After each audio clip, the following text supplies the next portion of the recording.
So when Pfizer tries to claim that this plasmid DNA can't replicate in mammalian cells, it actually has. It's already lab leaked itself out in Seattle, and the CDC should have been all over that. In today's report, genomics expert Kevin McKernan discusses the implications of Pfizer's COVID-19 injections, which contain contaminants like the SV40 promoter and residual DNA. Through independent research, McKernan discovered these dangerous contaminants and, alongside other scientists, has been examining the fallout of these novel biological products since their rollout in late 2020 and early 2021.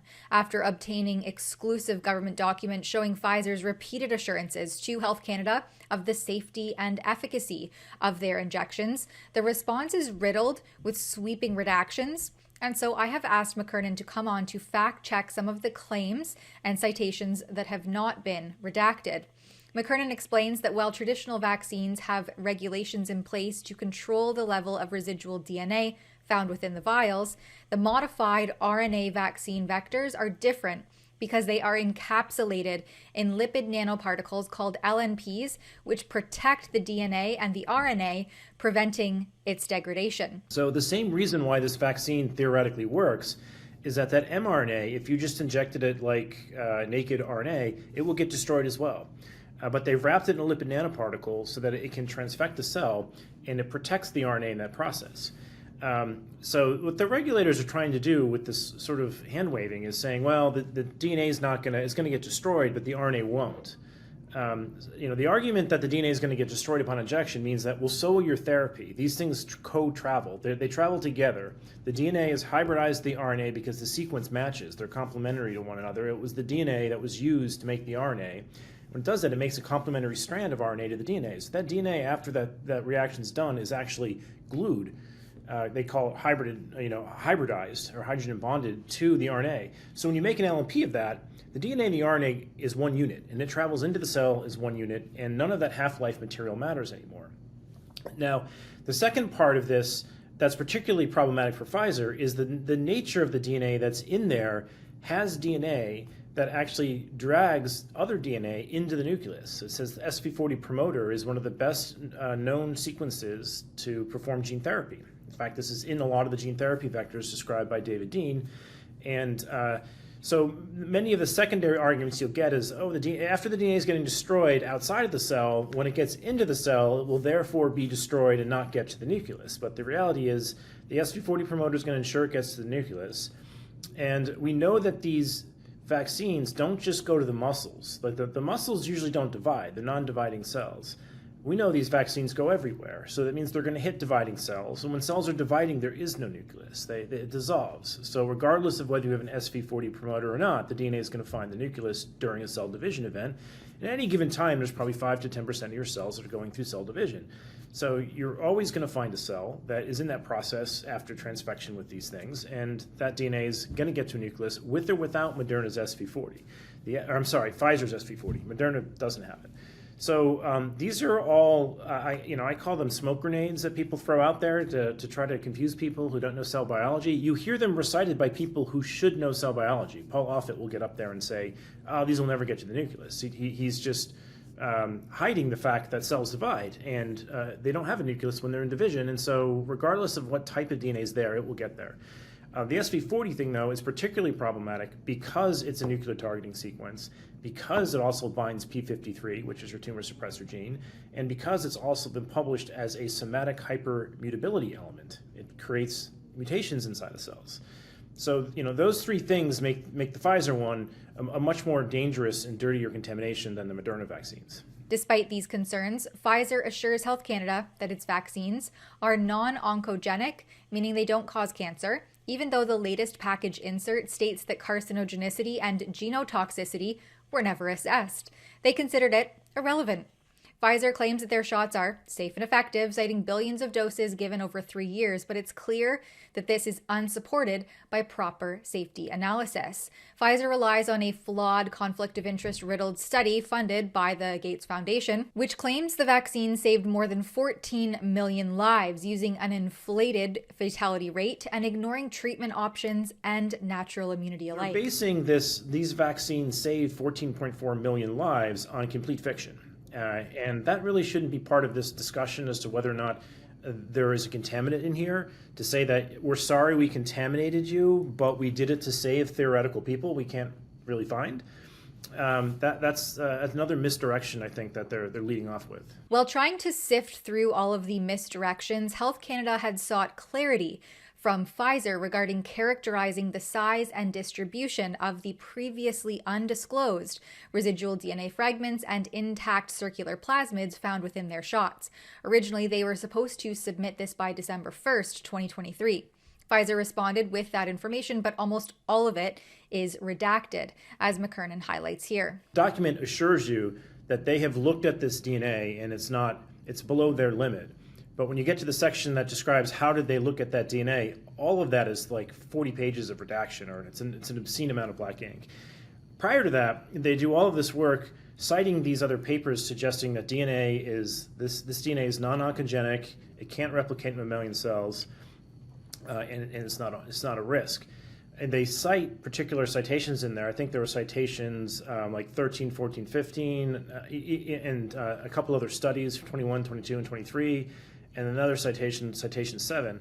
I've gone through all of these, and none of them support what they're claiming they support, which is somewhat hilarious because some of them even refute what they're reporting. You go into them, and they point to a paper that says, SV40 doesn't cause cancer. You click on that link, and it brings up a paper that shows SV40 causing cancer. So it's as if they're hoping whoever they gave this to wasn't going to go an inch deep and find out that the citations they're throwing around are very poorly supported.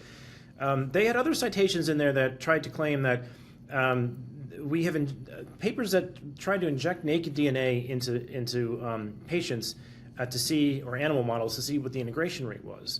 But it was all naked DNA. They never adjusted for the fact that we don't have naked DNA. We know about that story. That's not what we're talking about. We're talking about DNA that's in a lipid nanoparticle.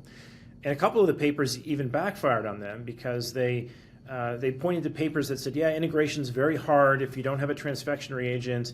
And even if you do, you get these low integration rates. But there are integration rates that are presented there, and the papers will cite the fact that SV40 changes this.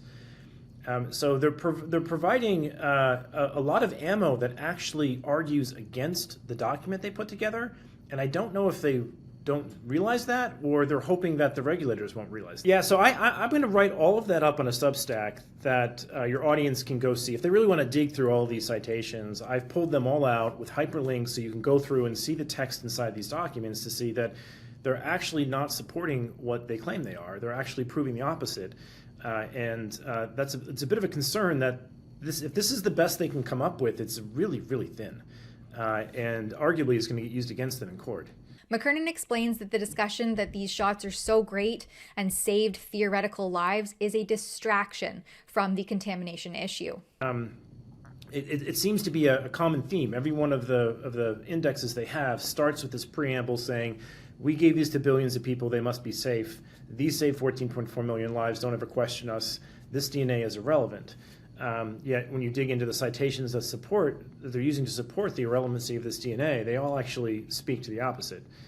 So it's not a very productive report, and I'm curious how many times they're going to keep recycling this mantra, because it doesn't seem to change. I've seen this from various regulatory agencies now. They seem to be collaborating on using the same language about their position here.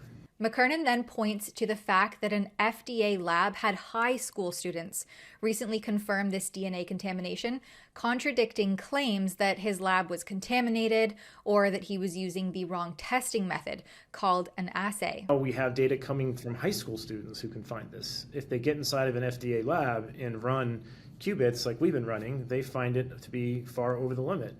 And that paper spends a lot of time talking about, yes, it's over the limit, but we don't think it matters because the DNA gets destroyed so quickly. They're using the same excuse that Health Canada is using without addressing the fact that this is in lipid nanoparticles. It has particular DNA that's listed in papers as being oncogenic, and it can't be so readily dismissed.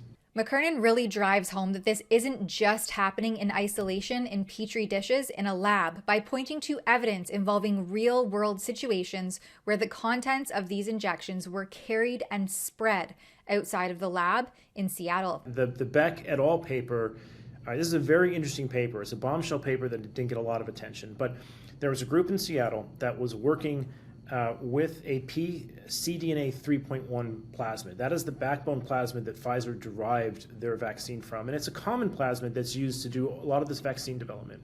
It has an SV40 promoter in it. It has all the parts that we're used to seeing on these vaccine vectors. That plasmid, now the one in Seattle was coding for nucleocapsid. They were trying to make a vaccine out of something less toxic than spike. Good idea.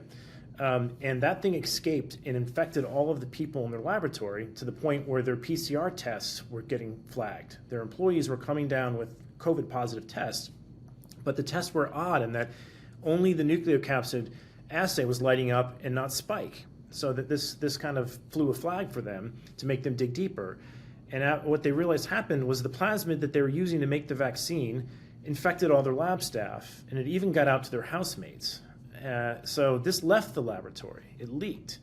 So when Pfizer tries to claim that this plasmid DNA can't replicate in mammalian cells, it actually has. It's already lab leaked itself out in Seattle, and the CDC should have been all over that.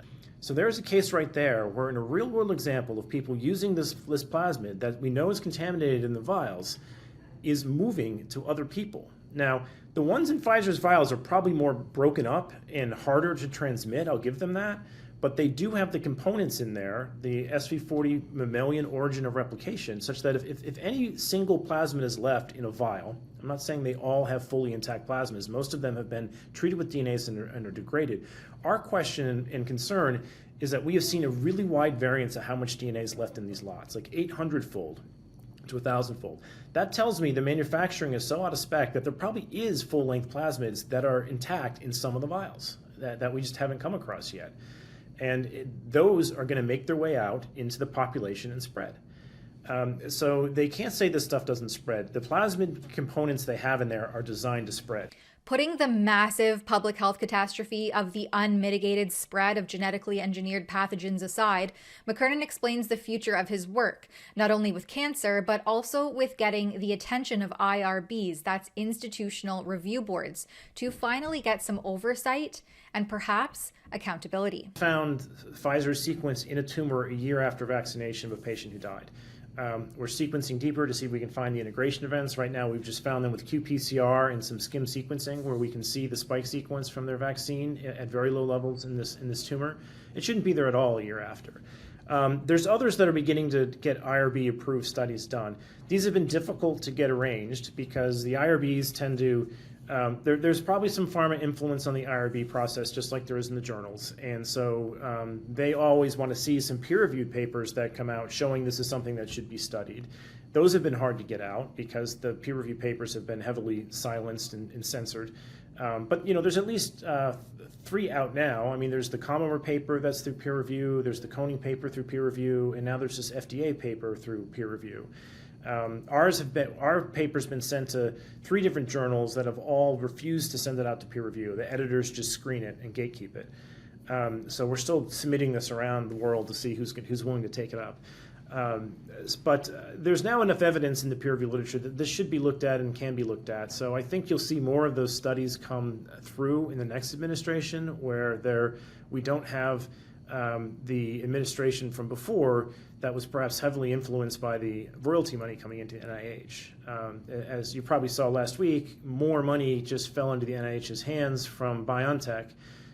Prior to that week, it was known that $400 million came in from royalty for the vaccine from Moderna, and the NIH and BioNTech were in a dispute over how much they owed them for the IP. And that dispute resolved at $791 million. So they're now north of $1 billion in royalty for the vaccine, which means everyone at NIH will not fund studies. They do not want to fund studies that might destroy that revenue stream. The long overdue reforms at the NIH, the FDA, the CDC are likely to create significant ripple effect on health organizations in Canada, including Health Canada, NACI, and the Public Health Agency of Canada. If high school students are able to identify contamination issues while regulators fail to do so, it reflects either shocking incompetence, ignorance, or outright negligence. For Rebel News, I'm Tamara Ugolini. tell Canada's official opposition that you want to see regulatory reform and sweeping bureaucratic changes at /thebureaucracy.com. You can send an email to Conservative leader and perhaps, and very likely to be, the future Prime Minister of Canada, Pierre Poilievre, at that website and sign our petition demanding the same. That's /thebureaucracy.com.